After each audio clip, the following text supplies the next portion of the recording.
Hey, it's Chrissy and Amanda. Two girls from Saskatchewan, Canada, living the Reiki life while working the 9 to 5. Hello. It is Amanda here with Living the Reiki Life, and this is episode 47. So you are here with myself and my partner, Christy, and today we are going to be talking about how to unblock the chakras. We had some people inquire after we did that episode, I think it was our second episode, about how do we, what happens if the chakras are blocked? Like you talked about them, but what do we do when there's a block? So we're going to deep dive into that today. But first, we're going to get into a couple updates. So, Christy, what is going on with you? Yeah. Hey, everyone. I had a interesting story I wanted to share, and it ties into our theme today with unblocking the chakras, and it also talks about the power of distance Reiki. I thought this was really neat. So I was doing, a distance Reiki session on a client, and I was just doing the normal thing as I do, and I just go through intuitively, and all of a sudden my hands were guided to her liver on the right side, and I was like, oh, okay, interesting. So I was sending Reiki to her liver because I was like, I feel like there's a block of energy here. There's also an excess of emotions, because the liver is an amazing organ that filters everything in our body, and it also filters our emotions.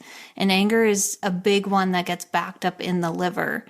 And I wanted to help release that anger hanging out in that liver. And then I was guided to hold her foot and then the top of her shoulder. So I'm on my bear as I'm doing this, because this is distance Reiki, and I'm clearing the energy of this meridian line. So in acupuncture, they work with the meridian lines. And it was funny because I was just reading about meridian lines. I don't know if it was the same day, but a couple days before, because when I'm practicing Qigong, they talk about the meridians lots. So I wanted to learn more because it's so fascinating how they're all connected to these organs and our energy system. And yeah, it was just very fascinating. So anyways, I'm at the big toe, and then I was at the shoulder, and I could just picture this energy running up and down and clearing. And I felt the clearing happening. And it was really neat. And at that time, I did not know that was the liver meridian. I looked it up after, and I was like, oh, okay, that makes so much sense. And then I got a few messages about some tea she should drink, some dandelion root tea to help the liver. And then I connected with her after, because the way I do my distance Reiki is I just do it on my own, and then I'll either write notes or do a voice note at the end and then send it off, and then we can have a conversation at that time. And she was like, you won't believe what I was doing during the Reiki session. I was getting acupuncture done, and the acupuncturist was working on my liver to release that energy out of the liver. And I couldn't believe it. Her mind was blown. My mind was blown. I was just like, how would I have known that? I didn't even know she was going for acupuncture. It was so wild. And I feel like we were working in harmony together just to clear that out of the liver. And I was just like, how powerful was that? She physically had the needles in the liver meridian, and that's moving the chi, right? And then we have the energy flowing in the energetic body, and yeah, just magic. It was so neat. That is magic and amazing. Yeah. That's what I love, those two modalities combined too. Mm-hmm. With the acupuncture and the meridians as well. I find that really interesting too, because we briefly touch on it a little bit in Reiki 1 when I teach it. They make note that we have these meridians and the nadis in the body, but to really do a deep dive would be really interesting because everything is all connected. That's fantastic that you cleared that out. Yeah. It's a big one for a lot of people, the liver. Oh, it is. Whenever I went for acupuncture, my liver was always excess. I had so much anger in there, and some of it was rooted all the way back to birth that I was releasing. It was wild. So yeah, pay attention to that liver. Send your liver some Reiki. Yeah. And when I went for my blood analysis, she recommended I drink, it's this dandelion tea. It's organic cranberry juice, so the really tart stuff. Oh, yes. Cinnamon and maybe honey to help cut it a bit. Because dandelion tea is oof, like, but you need it with the stem and the leaves, right? Oh, yeah. The stem and the leaves are very, very bitter, but the root is good. I like the root because it tastes like coffee almost. It's more, Oh. yeah, it's nice. Yeah. So if you mix all those in as well, that's a drink that she would recommend that I drink. I would make it and then I'd put it in the fridge to help also clean out that liver That's with the awesome. cranberry juice and the dandelion tea. My dad was drinking that too for a while. Yeah, it's a good one. That's awesome. Good Yeah. work. Yeah. Yeah. That was awesome. Yeah. And what story do you have to share? I forgot to mention this earlier, but we had our first Reiki circle, Christy and I, and it went really well. Mhm. Like really well. We were both so happy with it. And the feedback was good too from the people who attended. So we're hosting another one in April, Yes. which is April 21st, right? No, I think it's the 22nd. Oh, the 22nd. Yes. Yeah. Okay. April 22nd. Thank you. I knew I wasn't confident in that. So, yes, come on out to that if you want to. I just want to throw that out there because it was so good and it was so great to have people get a community and swap emails if they want to practice on each other and get more, with your confidence and things like that. So, but as an update for me, I had my friend's son come for Reiki this morning, and you never know what to expect, right? Like he's 18, and going through typical things that you would when you're 18, and I just didn't know, right, if he'd be open or if he was just showing up because his mom kind of pushed him into coming. But it was an amazing session. And I almost felt bad that I almost kind of didn't give him the benefit of the doubt, I guess. I just kind of was like, well, we'll see how it goes. And even I was a little bit nervous. And he had such a profound energy release. It was almost like he was having a Kundalini awakening experience. Like his body was physically, like it was releasing so well and moving with the energy that I was moving around him. It was phenomenal. I couldn't get over how good and how open he was. And it was almost like, wow, good for you for just allowing and being in your body and being so present. It felt like I was just floored. So it was a really cool experience for me this morning. I felt really good after it too. Oh yeah. I love when you just feel like lit up and just like so much energy after a session. You're just like pat yourself on the back. It's like, yes, I made a difference today. I made somebody feel better. Yeah, it felt really good.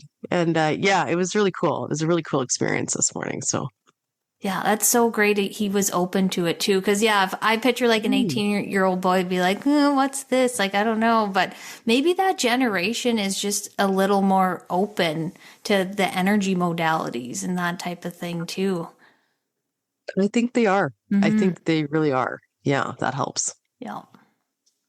Yeah. Oh, I Mm-hmm. love that. What a good way to start the Yeah. day. Yes, definitely. All All right. Do you right. want to hear about astrology? Yeah. Yeah. What's going on? I can't wait for this month to end.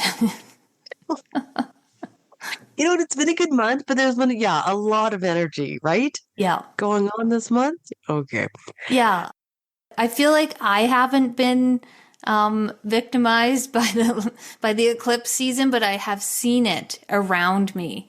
Like I've seen people losing a job, somebody's on stress leave, businesses closing, people questioning, who am I? What am I doing on earth? Like those crises, like just wild things going on. But on the other hand, I feel like a lot of clarity has come through into what my future is going to look like. What am I doing? Like, what am I doing here? Like, what is the purpose of all of this? And I just got so much clarity on it. It felt so good. But we're recording this, it's March 23rd. So there's still a little bit of March left. And we have that, I think, lunar eclipse at the end of the month here. So we'll see what happens. You are totally right. I didn't even put that into consideration, but you are right. People all around me too, though, that you say that have been going through it. Yeah. Like, what? I didn't even think of that. Yes, no, that is completely true. it has been a really gnarly month for a lot of people, a lot of my clients too. Yeah. Yeah, doors opening and closing, endings, new Yes. beginnings. Like it's wild. Yeah, it's been Shakeups. interesting. Yeah, shakeups. That's a good way to put it. Oh, God. Okay, yeah. So April should be a lot more tame. Yay. So we have a full moon on April 12th in Libra. So Libra is an air sign, and this is called the full pink moon. So it's named after the pink flowers that usually bloom in spring, right? That expression. April showers bring May flowers, but yes. So Libra is also the justice card in the tarot. So if you think about this card, it is a woman who are holding like the justice scales. So she's balancing the weigh scales. So it's a really good sign of balance and harmony in relationships. Great time to focus on those relationships and using our voice because Libra is the air sign. So all about using the throat chakra. Focus on getting more balance into your life. So I find I personally really could pull from this one just with balance. So, can you assign tasks to someone else to give yourself a break or ask even your partner for help? Make sure we are receiving as much as we are giving. And, sometimes it's even just those little things of outsourcing, even getting someone in to clean your house. It's just like, even something like that. It's like, what can we just take the load off so we are having more rest? And then we're helping out maybe a local business too by doing that, right? Like we're supporting someone else, and it's just don't be afraid to do that. And I'm really going to listen to this one. And then in April 27th, there is the new moon in Taurus. So we're getting into Christie's sign, Taurus Yay. season. Yeah.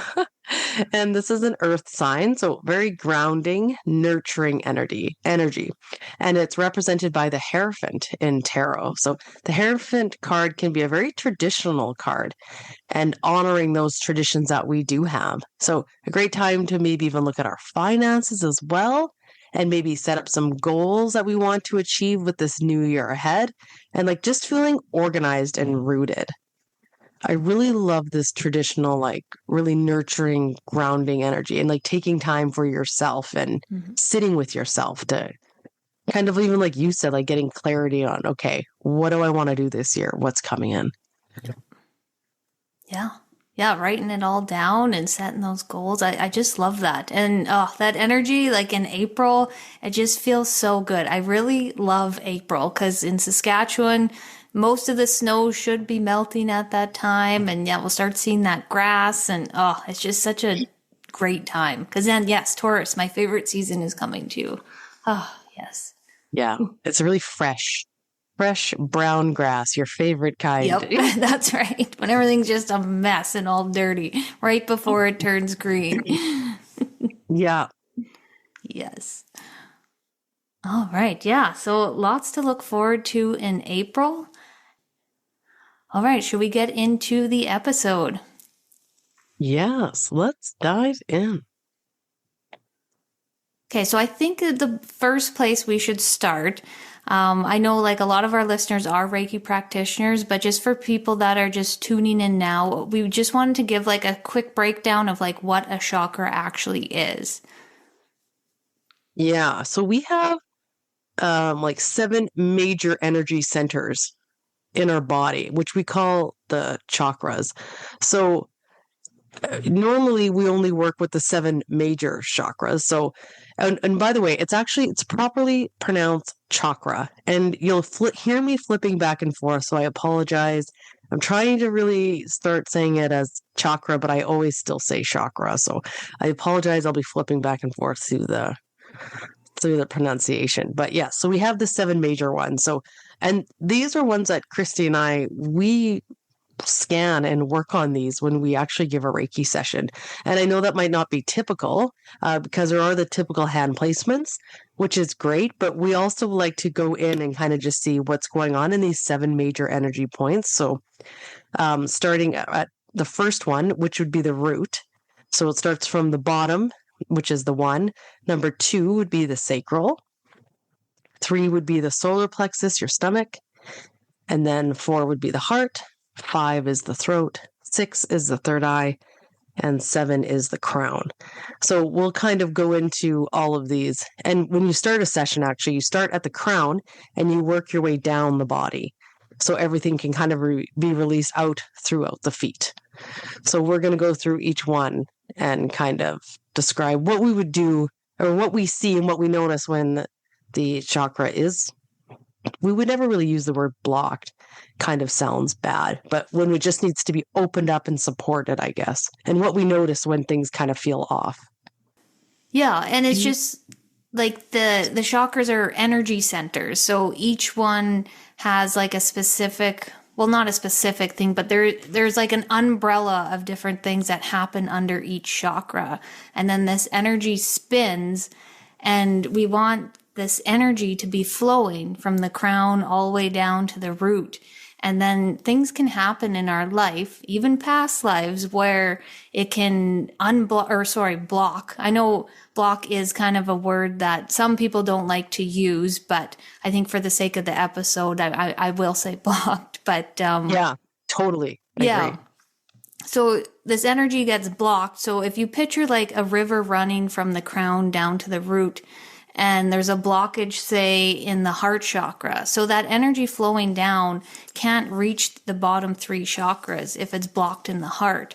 So what we're doing is we're going in, finding out what's the reason for this blockage and how can we clear it out so we can get that energy flowing, because we are energetic beings, and that's what like Reiki is all about. Yeah. Yeah. Very well put. Thank you for expanding on that. Okay, so we were going to start at the crown and work our way down like we would a Reiki session. What did you want to do? Yeah, we should do it that way. That sounds good. That's okay. Okay. Yeah. Okay, great. So Christy and I took a turn each. We're going to yin and yang this. So I'm going to start on the crown. So we're pulling a lot of this from our own experiences, and I'm sure there's just so many other examples, but these are just our own personal ones with these each one. So the crown, when I'm working in the crown and I find when I get in there and the crown is really overactive with clients, they have this like constant running thoughts always going on. So they're having a lot of anxiety and worries running through them at all times. They may even feel a little bit spacey and unfocused because they just can't manage and organize everything that's going on in the crown. So, of course, if the crown is constantly running, it can lead to lack of sleep. It can throw the solar plexus off, right? Because that usually gets stored with anxiety, kind of responds in the stomach there. And then you can just feel exhausted too, right? And stressed, because it is exhausting if you're constantly having decision fatigue or if you can't make a decision. The other side is like the crown is closed. So, closed or blocked a bit. So I've also seen like a blanket being wrapped tightly around someone. And in this case, the crown could be opened up just a little bit. So when the crown is closed, you could have symptoms of like brain fog, unable to make decisions, confusion, a lack of focus, or even purpose, depression. When we were at the trade show recently, I was scanning someone, working on them, and I actually called Christy over because I was like, you need to come and see this. And she was great. She was a Reiki practitioner too. But I scanned someone and their crown was a straight tunnel all the way up. Remember that, Christy? Yeah, I do. It was like, it was laser focused. And she was focused. And I was like, whoa, she was like a direct, clear channel, if that makes sense. It was so neat. And she validated that as well. She's like, no, I am. And I asked her if I could share this on the podcast. We've connected since that show. So I've never experienced anything like that before. And I thought it was really, really neat to experience something like that. Yeah. And it made Christy come over and have a look. I was almost like impressed. Well, yeah, that's like rare. I've never seen like a direct channel like Star Trek, when they get zapped up like that, all that light going in a tube type of thing. Like that was like just clear channel, because the crown always seems expanded like outwards, not like. Yes. Yeah. Yeah, totally outwards like that. Mm-hmm. Yes. Almost like what would that light be that kind of like radiates out to the sides? Do you know what I mean? Yeah, I do, but I don't know the name of it. Yeah, I don't know how to describe that either. Sorry. It's okay. Anyways, Yeah. yeah, so it was super neat. So whether you are on either side of the scale here, meditation is a really good one to help this chakra point because meditation really helps clear out the thoughts. So if you're overactive, you can think about the thoughts getting organized, and the ones that are unimportant, they're just going to fall away. So we can really make space for clarity when we just kind of silence everything out, and journaling out those things too and making sense of them if you are really worried, or if maybe someone else, if you're worried about someone else, you can kind of list them all out so things don't seem as overwhelming. And then meditation too is just a really great way to open up our crown as well and just help us feel connected to source. And to, again, for all of these, if that is not working for you, by all means contact your Reiki practitioner for a little bit of aid. And of course, and some crystals that would be really good too would be amethyst and selenite. Selenite I really like, especially for clearing. So if you're feeling like you need to open things up, I'd probably grab, well, either one, but selenite I would really like. Yeah, selenite, and it's just so gentle too. It's just an all around good crystal. Yeah, that's a really good way. Gentle is a nice word. Yeah. Yeah. Oh, I love the crown. That's my favorite chakra, of course. It's always interesting. There's always a lot of messages that come in when I'm in the crown. Yeah. I remember one time I was doing Reiki on you and we were at the crown the entire time. I didn't even move. It was just the crown needed help that time. And yeah, so many things came through. It was pretty wild. Yeah. Even I find when I'm teaching, my crown is like turned on, because it's just, I'm in the zone, if you will. So everything is like activated nicely. Yeah. Yeah. Right on. Mm-hmm. Okay, so moving down from the crown, we're going to go into the third eye. And of course, that's on the forehead. And yeah, this one is an interesting one because I find that it depends where somebody is in their personal, like spiritual journey, how this chakra is operating, because it's like the center of like truth and intuition, like how you see the world, how you perceive the world, how do you perceive the truth, your truth, the truth of the world. Like it's all in this center, and like your intuition is a big one here, and like clairvoyance, because I'm very clairvoyant. So I work with this chakra a lot in my Reiki sessions, like when I'm doing a Reiki session on someone. And then when I notice like my visions aren't coming through as clear, I can feel like there may be something going on with my third eye that needs to be cleared. And things that can happen like physically, I feel like you can have like sinus pressure or headaches, or what else have you seen like physically with the third eye? Well, when I scan it, it's like, yeah, my hands will kind of sink into it. And then things kind of feel like clouded again.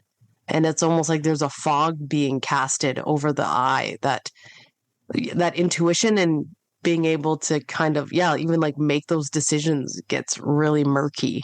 Yeah. And there's a lot of confusion too. So it is closely related to the crown in a sense. Mm-hmm. But it's funny about that sinus pressure, because I've noticed that when the third eye gets blocked, I will get that sinus pressure, and I'll get a kind of a really discomfort feeling on the back of my neck where my skull and my neck meet, which is the opposite point of the third eye. That's right. So it's like I'll get pressure there too when that needs to be cleared out. And I woke up with that really bad yesterday, actually, Christy. And then today, and it was great. So like there was no reason. So it's like I obviously must have cleared something out by me doing Reiki, and teaching yesterday, I think actually really helped too. Yeah, that does sound like you cleared something out that was hanging out. And yeah, it was like so bad yesterday. Like a headache? Or like that pressure? And sinus pressure. Oh, really? Like, oh, no. Yeah. I don't want to get sick. That's what you probably totally think. Yeah. But like, yeah, the back of the skull is also like, that's forgotten about lots too. And I remember when I give my third eye Reiki, like I place my hand on my forehead and then the back of my skull, and I just picture like this Reiki, like a Reiki sandwich, and it's just like clearing that energy field out. And it's also, yeah, you can have like confusion or mental fog. So yeah, this does relate to the crown as well, but it's like it's more like the intuition side, like how you see things. And you know, what's interesting, I might have shared this story before on the podcast, but, how when I went for Reiki and the Reiki practitioner asked me if I wanted to open my third eye. And looking back, I feel like I wouldn't do this for somebody. I feel like somebody's third eye should organically open. I don't think somebody should go in and open it for you unless you want that, I guess. Maybe. I don't know. Because when I had my third eye open, she did hold like my forehead and then the back of my skull. And then I think she was working with like sacred geometry or something was going on. And yeah, she blasted it right open. And I ended up seeing the world, like a lot of the darkness in the world, a lot of the hurt in the world through the next coming weeks. And it hit me like upside the head. And it was a lot to work through. I would never want to put anybody through that, but maybe that was what needed to happen for me. But I don't know. How do you feel about that? I had a thought about that. Do you think it was more so the energy of the Reiki practitioner that got channeled through that opening? Not that Yeah. that really happens, I guess. But I wonder if there's a component to that, because it's almost like, I know which one you're talking about, and there was a lot of like fear based with her. And I'm Yes. wondering if that kind of turned into that a bit. I have gone in and helped people open their third eye. I have done that. I've even gone into the third eye chakra with a client and helped them expand and open. But it was because of something they wanted, or it's they have been open, but for some reason things feel like they closed down or closed off, and they're like, "What's going on? Like, I don't feel the flow anymore." So it's like I've helped them like release that out, I guess. Yeah, no, I have done that, but it's never been anything as intense as yours ever. It's almost like I'm setting that intention just to open it to the point where it's necessary. It's not like a pow, it's like, Just blasting yeah, it open. And yeah, yeah, it's funny. Like I will go in and unblock it, but I won't blast it open. And it's interesting. Like I yeah. have, I write notes on each Reiki session. So I was going through them and looking through them, and like my symbol for like a blocked third eye was like the curtains are closed over the third eye, or there's branches over, or a fog. So it's just like you can't see things clearly. And I also remember I had a client that she was working through a really sticky situation with a friend, and she couldn't see the perspective of her friend's situation. So her friend was like just feeling really like not supported and really hurt that she couldn't see her perspective. And when I went into the third eye, it was like tunnel vision. This client just saw something one way. It was black or white. So I opened it up. Like I unblocked that little tunnel, and it was like she was flying above and she had this bird eye view on the whole situation. So she could see the different components of things going on, and she felt better after it. Then she's like, oh, okay, I can feel why she's feeling this way, because I can see things through her eyes and I can see things differently. So that was something that happened with the third eye. Because yeah, it's all about perception. 100%, yeah. And some good crystals to help support this would be that lapis lazuli. Any kind of quartz too, or tourmaline actually is good too. Oh, for the tourmaline. third eye. Oh, never used that one before. Yeah. Oh, black tourmaline you have, haven't you? Yeah, just not for the third eye. I never even thought of that. Interesting. Yeah, it's good for boundaries too. Yeah. That black tourmaline. I find if there's going to be like any kind of spirit attached or anything like that, it's usually in the crown or third eye is usually where I find them, because it's almost like those ether chakra points. Yeah. Yeah. They see that light in the crown, and it's like they swoop in like a bug to the light. Yeah. A moth to the light. That's exactly right. Yeah. All right. Working our way down. Okay. So the throat. So I find the throat is a pretty common one that I see as having a block, even myself included, can be, or one that could just be opened up even a bit more. I can't say that I've ever had a throat chakra that needed to be contained. Like sometimes the crown gets so wide, we need to almost like stuff it back in a little bit, get it in check. I can't say I've ever really seen this happen for the throat before. Um, Really, and if really that's you, like bravo. Like you are speaking, your truth all the time. So I mean that maybe isn't the worst thing.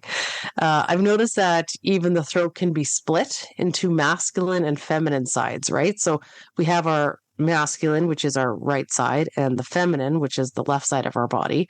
So I've even noticed that sometimes I'll work on either or side of the throat, or even right in the middle, which would cover both. So um really being able to speak up and speak about who we are really is the key to opening up the throat. When we swallow our truth and we bite our tongue, we repress our speech, that's when we develop like that lump in the throat, and it's almost like it gets that little bit of a block. So usually these can stem all the way back from when we were children, right? Like children should be seen and not heard. So we kind of are told just to like swallow it in, contain our excitement, especially when we're kids.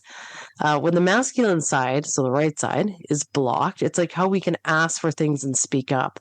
And then the feminine would all be about how we are nurtured, so how we can ask for help when we need it, right? And it's okay to ask for help and to receive it. That's also a really big one. So how can we speak and nurture others as well? So people who are able to express themselves emotionally and ask for what they need, be who they are really going to have a glowing throat chakra. So what you can do to help open and support the throat, I tell clients if it's not appropriate for you to express what needs to be said, say it like because you're in your office, for example, then say it in the car on the way home. Like just air it out. Get the emotion out of your body because it has to go somewhere. Christy mentioned this on the other episode. Energy is never created or destroyed. So it's always flowing. So it needs to just be released out of the body. Or you can write it out, saying it to a stuffed bear that you sit in a chair across the room with you. Just as that is the conduit. Start by sharing small amounts of who you are at a time. I used to keep this side of me like really private, especially if people were like asking me about like, oh, what are you doing this weekend at work? And now I just like straight out tell people I'm teaching this weekend. I have a client tonight. I do Reiki. And it's like a great way to start like expressing the throat. And once you get those like few out, trust me, it just gets so easy and you don't even think about it. Also, like teaching and us doing this podcast has been really good for our throats. Oh, yeah. And singing. I recommend singing as well. I love to sing and express myself that way. I find it really helps to release the diaphragm at the same time, especially if you're like belting it out. Yeah. Yeah. Yeah. The throat has been a big one for me. And yes, this podcast is what has opened my throat up because guys, like I hated voice notes. My friend would send me voice notes all the time and I would respond in text all the time because I didn't like to use my voice and I didn't want to hear what I sounded like back. And isn't that crazy? And look at where we are now, like on the 47th episode, and I'm fine. I can listen to myself and I feel like it's so much more clear. Like I can speak what is coming through my mind. Cause sometimes there'd be like a disconnect. I'd think one thing and say something, but it didn't land. And now I just feel like there's a lot of, good flow there. And I've also told clients to speak it out, get that energy out, write it, or like not write it down, but speak it out loud. Just get it out. Because if you keep swallowing that emotion, yeah, that's where you're going to get that lump, or even it's going to go down to the solar plexus and you're going to have something going on in the stomach and heartburn. And it's just like, get that energy moving. Yeah. Nobody likes heartburn. No. I know. And it's funny. Like was I listening to our, like some of our first episodes, or maybe it's because I edit the podcast, but it's like, wow, our speaking has become so much better than when we first started. Yeah. It's so, we're really like, yeah, working with the throat. It's great.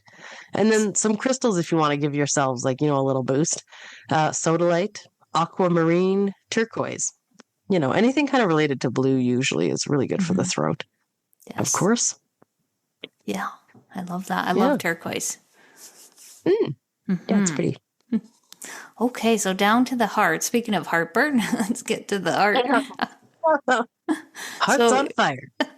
the heart chakra, yes, it's this is a very deep one. I find that with a lot of clients, I'm working a lot. A lot of the times I'm working in that heart space. And of course, like the heart is where we give love, we receive love, how we give self-love and how we look at love in the world. Like it's all in the center. And I find like a lot of people that are empaths or live from this space, like, that saying you live or you have your heart on your sleeve. This is where you need a lot of like nurturing and clearing and love, right? Like that self-love is just so important.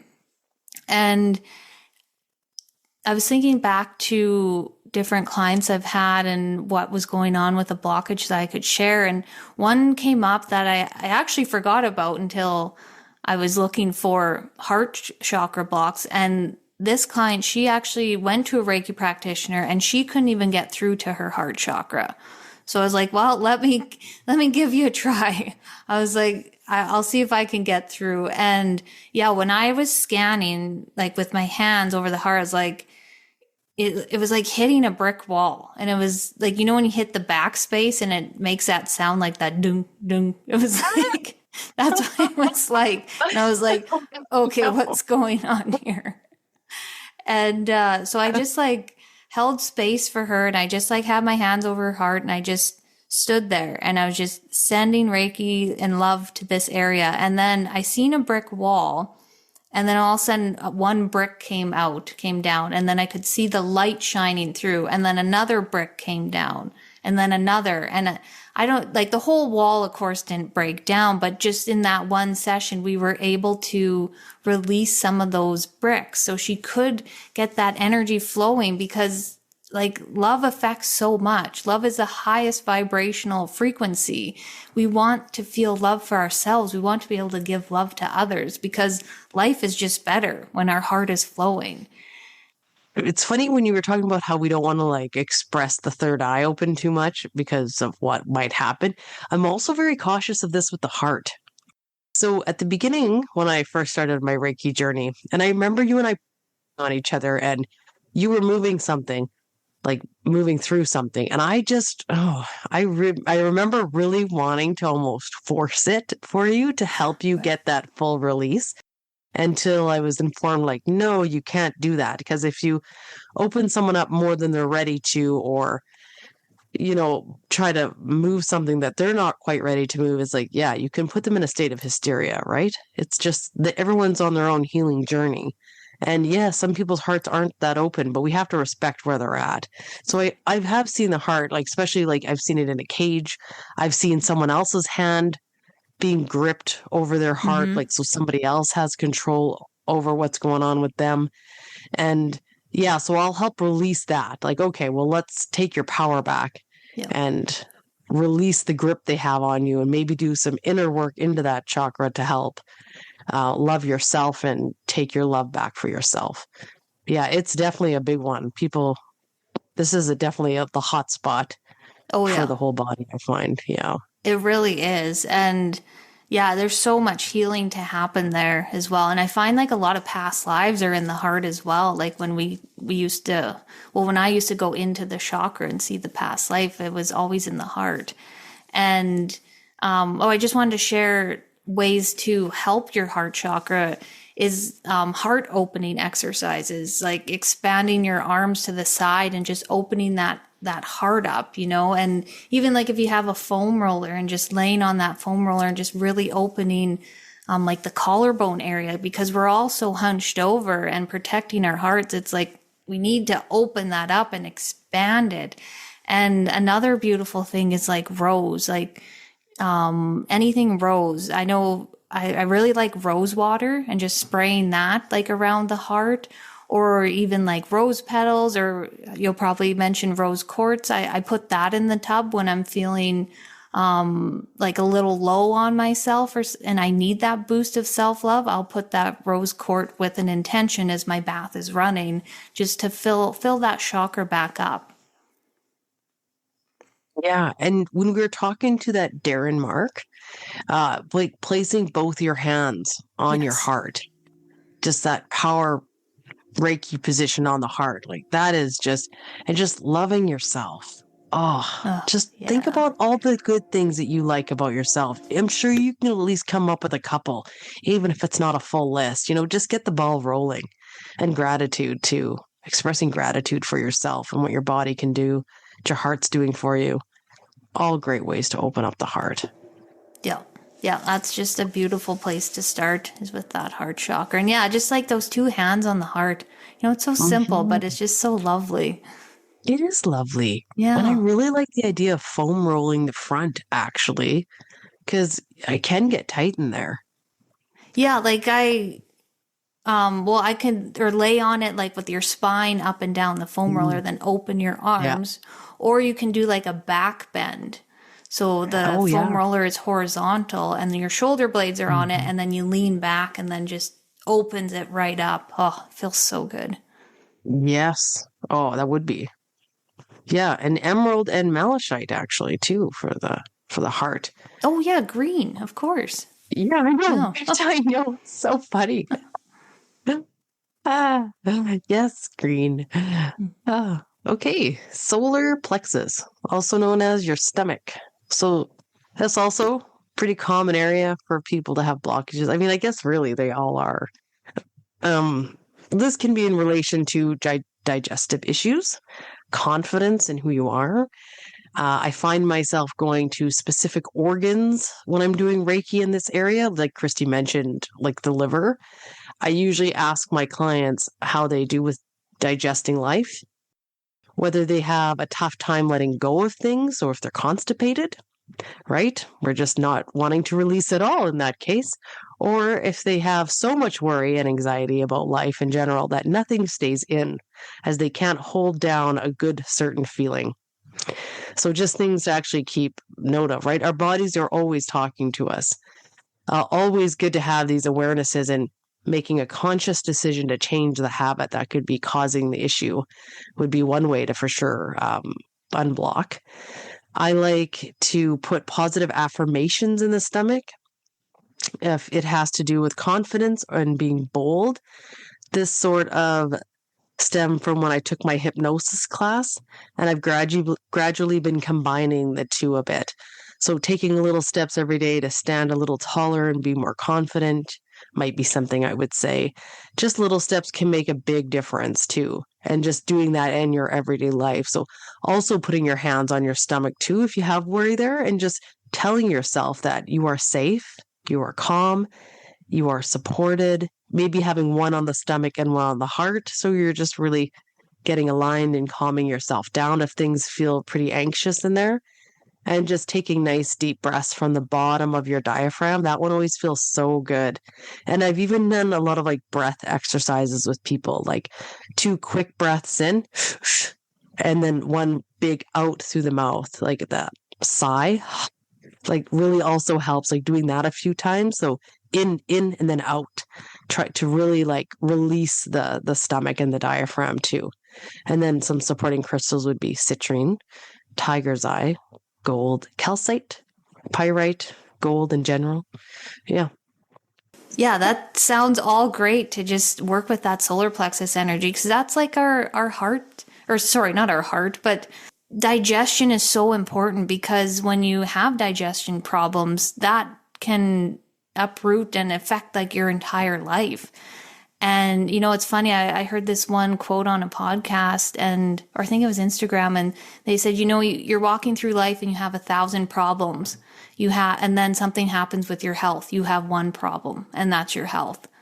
So it's like just so important to look after that solar plexus, like what we're ingesting, like with food even. I've, cut out like so many different food groups, and I'm healing my gut. I have a lot of issues with my gut. And then I also have issues with like things relating to the solar plexus, like getting goals going and that personal achievement and feeling like that self-esteem, like that's all related and it's all connected. It's just wild, when you go to the doctor and you have like a problem with digestion, none of this energy side is looked at. And it's so important to have a way to combine the two, like in your toolbox, like of course go see your doctor or like naturopath or whatever you feel called to, but then also bringing in that energy side of things to keep things flowing. Yeah, absolutely. Okay, so on to the sacral. So the sacral is below the belly button, of course, and it's all about like joy and like pleasure and what like lights us up like with creativity and like how we nurture our creative side and how do we feel pleasure in life. So of course it's related to like sex, money, and reproduction. And also I find there can be like a lot of shadow self within the sacral as well. Depending on your upbringing or how puberty went and like your 20s, like all of that type of thing. Like the sacral can be a very heavy space, but never be scared of going into the sacral and looking at what's going on there. Because I know when I first started, I'd be like, I don't know if I want to go in here. What's going on? And, it's just like, I look at them all even now and they all have a different place and a different point. Like, so we need to get them all flowing. But I guess that comes with practice, like tuning into the chakras and over time you might feel a little more comfortable. But that was just like my experience. And, when it is blocked or not like working the best it can affect like your ability to manifest things at like a physical level or financial issues or low sexual energy or just like you don't feel joy. If you're just like see something on TV that's funny and everyone else is laughing and you're just kind of like, haha, like you're not feeling that burst of joy. I believe that's related to the sacral. And, it's also interesting is like that's where a baby grows. So you can also think of if you want to get like a business idea off the ground or a manifestation, like this is where you're going to plant that seed for that energy to grow. So that's it's a very important chakra to work with, and don't ever be scared of the sacral chakra. And I have a story to share about one client, and she was actually at the very beginning of my Reiki practice, like maybe the third person I was practicing on, and it was distance, of course. And I remember like scanning her chakras, and I went over like the sacral and it was like a big hump. And I was like, well, that's weird. And it just like my hands just kind of moved down. And I was like, well, what's going on? So I go back and I'm just kind of feeling the energy, like what's coming through. And it was all about her son and the way he was brought into this world. He had complications and she felt like a lot of guilt and she held this in her sacral. So we were able to hold space, or I was able to hold space for her to release this energy. And it happened to be on the full moon as well. So I felt like the energy was extra potent and she released. And then she also released like later that night and maybe the following day. This was so long ago. But it's interesting, when I was talking to her after, I was just thinking like, oh, she must have a newborn. Like this baby's maybe like 6 months because this energy felt like so fresh, like this block. And it was like, no, my son's 8 years old. And I was like, what? You've been holding this energy in there that long. I was like, wow. So that was just a beautiful release. And that made me feel really good that I was able to hold space for her to release that, because now she can let in that joy in her life and the creativity and the pleasure and everything like that. Just get that chakra moving. Yeah, it's pretty wild how much women, especially, but men too, hold a lot in their sacral, which can lead to hip discomfort and hip pain as well. And even around the lower back, especially if they're not feeling supported, right? The lower back can start getting involved too around that sacral region. Yeah. But yeah, our sacral is a lot about our zest for life, even. I often say I'm relighting their pilot light. So it's like if they just don't have that ambition or that drive left anymore, I will literally like spark it back on. And sometimes that's even me like snapping that energy right back on and lighting the fire so they have that desire to do stuff, get stuff done, harnessing that masculine or that divine feminine energy that will help you get the goals done, help you strive for better. But sometimes we just need that spark to get things going. And yeah, for sure, a lot of birthing issues can come up there. So just even addressing those, clearing them out, putting your hands on your sacral to really help wash things out, even picturing a big waterfall coming and washing that area. I find I've had that a lot during sessions. It'll come and wash it out. And just think about that too, especially if you've had any kind of complicated birthing stories or even any childhood trauma usually lives there. So just loving that inner child will also help with the sacral too, I find. Yeah. Big time. Yeah, a lot of inner child in the sacral as well. And that's a really good point that it does affect the hips. Like when we're talking about the chakras, it's not like just the tiny little heart space, like in the middle of your heart and the tiny spot around your stomach. It's like, no, it's affecting the entire body as a whole, like that general area. And some crystals, if you want, is carnelian, amber, and aventurine, actually. Oh, interesting. Yeah, I thought that was actually interesting too. All right, root? Yeah. The big finisher? Yeah. Okay, so this one really deals with like our security, our foundation, our finances. It's not uncommon when people are going through major life changes that the root can get a little off kilter. So solutions for this one would be practice grounding yourself, of course. Christy and I have talked about how to ground and think about roots coming out of your feet or going into the earth. I also love how you mentioned that Mother Earth like lassoing you and just pulling you down just to get you grounded. And you know, when I've seen the root kind of like off, it's just almost like the foundation has crumbled or they need to be, they're like standing almost on a wire, which is like super unsturdy, right? And they're kind of like trying to find balance. And it's like, hey, we need to like get the concrete out and pour you a slab of solid foundation so you just feel sure of yourself and what you're doing. It's like we can't build on top of a shady, slanty house, right? It's like we need that pad to be really secure. And so I know we always want to work in the top chakras because they're the fun ones, but we have to give our grounding a really like good look here and make sure like 1 and 2 are really good places to start.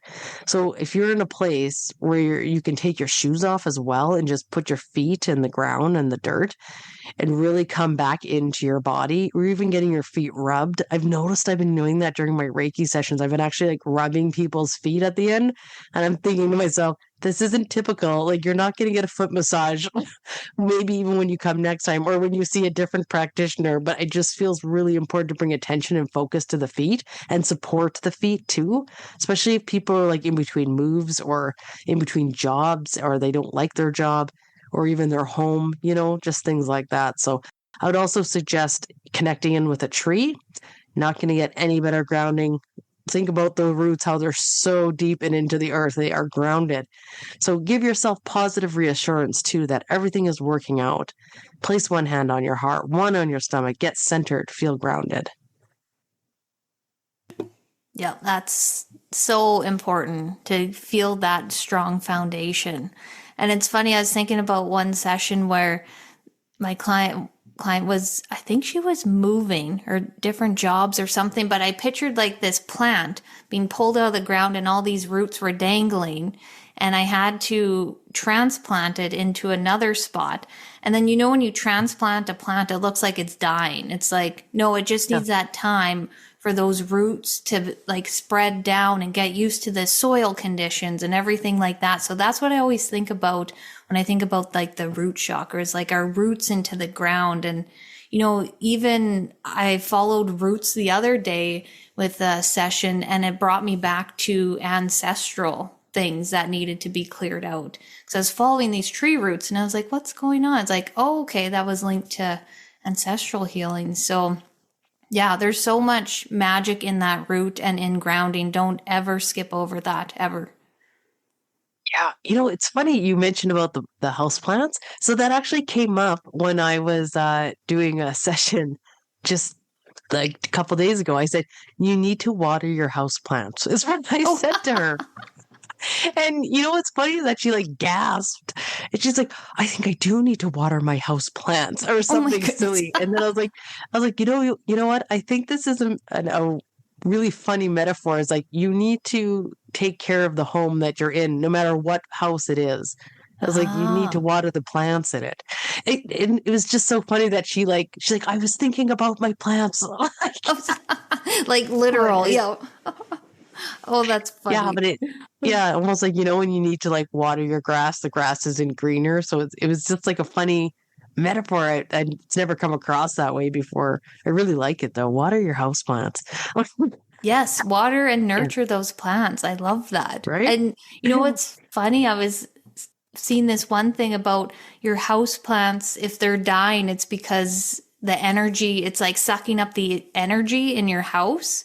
So if things are going on, like this plant is taking on a lot. And I have this pothos, which is like super easy to look after. And it was in my closet room, and I moved it into my Reiki room, and now it's like just struggling. And I was like, what's going on?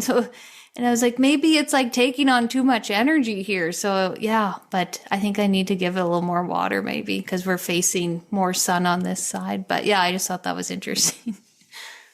And then what if the plant gets little bugs? Oh, that's not good. Sometimes you gotta sometimes that's like a death sentence for a plant. I know. Depending on the bugs, yeah. Ooh. Yeah, it's funny. I say that because I just had to take one outside. And then, of course, it didn't make it. No. Yeah, I do have one spray that I spray on for bugs, but depending, yeah, because then it can start affecting your other plants. And I know, right? I was like, we need to save the herd. Yeah. The sacrificial one. A little off topic, but funny. Yeah. I did have some tips to share about like Reiki sessions, if this resonates with anyone, but always write things down. Because when I was going through my notes and looking at different sessions and what happened, it was so good to look back and be like, wow, that was really an amazing session, and just reading those notes. And you can also like start building that dictionary. If you feel like sensations or you see a vision and you're just like, oh, okay, I see the branches over the third eye. That means that there's something going on that it's blocking it. Or you see that brick over the heart, like the brick wall. Be like, oh, okay, that relates to this. So I think that's a great thing to do, is write stuff down. Cause I always like, oh, I'll remember it. But no, after a few clients, things start kind of blending together sometimes, and you don't always remember everything. I was thinking that when you shared that story about how you were looking back in your notes, I was like, yes, that's a great advice, especially for people who are starting out and are still trying to figure out what things mean to them, because it's going to be so uniquely different to you. And what that means to Christy is going to mean something different to me. Yep. Maybe. That's exactly right. Yeah. And it's great advice. Yeah. And another one that I read in this Reiki book that I have, and they were saying like scanning the chakras, and it's like if you get stuck on a chakra or something isn't coming through like it usually is, it's like just take a breath and hold your dominant hand above the crown chakra. And it's like you're plugging into their energy field, and you're just like, just stay there and don't panic if nothing comes through right away, but just stay there, take a couple deep breaths, and just like connect in again and just see what comes through. Cause I feel like I have intuitively done that before, where I'm just like, okay, wait a second. I need to like compose myself here and get back in, like, what's going on? And then I'll hold that one hand at the crown and be like, oh, okay, now I got it. That's a really, really good awareness too, because I think that's why you do start at the crown in traditional Reiki, but I think that's why I like starting at the crown. It is like plugging into their energy center. Yeah. And then, of course, you think of yourself unplugging from them. Yes. Always unplug from your client at the end of the session. But yeah, that is really interesting. And that's a good advice too, because I know we can get into a state of panic. And even me, sometimes I'll still get like that. And then it's just like, or I'll say something and they're like, well, that doesn't resonate. And I'm like, well, like, leave it and maybe it'll make sense later. But yeah, it's good to just take a deep breath and go to the crown if you need to. Yeah. Yeah, I thought that was a neat thing to do. I wanted to share it. And also for some crystals, if you want to support the root, red jasper, ruby, which is fun, and black tourmaline, which is also really good for boundaries. Yeah, especially in your root. Like, right, we have boundaries so people can't invade our space, invade our energetic space. And so it's really good to have that available. Yeah, that's all good. We're doing a card pull today? Yeah, I think it's my turn. I think so. Yeah. All right. Okay, let's see here. I was pulled to use the Starseed Oracle. And it's funny, there's one card in here that's just chewed. And thanks to Ren, when she was a puppy, she chewed this one card. So I remember you being like, darn you, Ren. Oh, I was so mad. And she struck again with this brand new tarot deck I got. It was Animal Tarot, and she chewed one of the cards because they kind of get stuck now. But yeah, see, there it is. Yeah. It's just chewed. Yeah, I cleaned up the language for the listeners for you. Oh, did you? Just for how you really felt when you saw the card. Yeah, that's right. I know when Bo comes down here, when I'm like getting my room set up, or even before when I was like getting this set up for the podcast, he's just in here, just like putting my cards everywhere, all my business cards. Oh God, playing with all the crystals, and I'm like, yes, it's all very probably exciting, right? Shiny. Oh like, yeah, that's a fun place to be. Touch all the things. Yeah, exactly. Touch all the things. Oh, that's so funny. I pulled this card. It was actually at the bottom of my deck when I pulled my cards out. Huh. Okay, so I guess that one needs to come through. Okay, let's see what's going on for the listeners. What kind of messages are here today? Okay, first card is the Star Keeper. It says, Cosmic Ancestors, seed the light by staying grounded. Oh, that's interesting. How we just talked about how important being grounded is. Because I feel like we are receiving messages at this time. And I also feel like a lot of like starseed activation is going on, like in the cosmos. And I know sometimes this is kind of a weird topic for some people. They're not too sure about like what starseeds are and what's going on. But if you ever feel called to look more into your starseed origin or like just learn more about it, I invite you to do so, because I feel like there's a lot of wisdom and some really good learning. What am I trying to say here? Like a lot of good wisdom to come through about your soul and where your starseed originates from. And that's something that I actually do in the Akashic Records. And it's very, very interesting how that lines up with how you are in this lifetime. Because then there's certain things that can happen in life. It's like, why am I that way? And then we can blame it on the starseed origin. It's like not everything is happening because of where you're from, but it's just like a little piece to understand yourself even deeper. So I feel like there is a lot of connections and a lot of messages coming through people's crowns. But if you're not connected to the ground and connected to your root system, you're not going to be able to receive those messages clearly. Because it's interesting. I see messages coming in through the crown, and it's like they get filtered through your chakra system, go into the ground, and then they come back up, and then they come back into the heart and the mind to be like perceived and to like I'm hearing the word like dissected. So I don't know if they're like confusing messages or what's going on, but that's really interesting how they're flowing all the way down and then coming back up for us to listen to. So maybe just pay attention to the messages you're receiving and write them down. And then the next message here, or sorry, next card is the whale and orca elders. Oh, this isn't. Share your song, frequency of sound, and diving deep.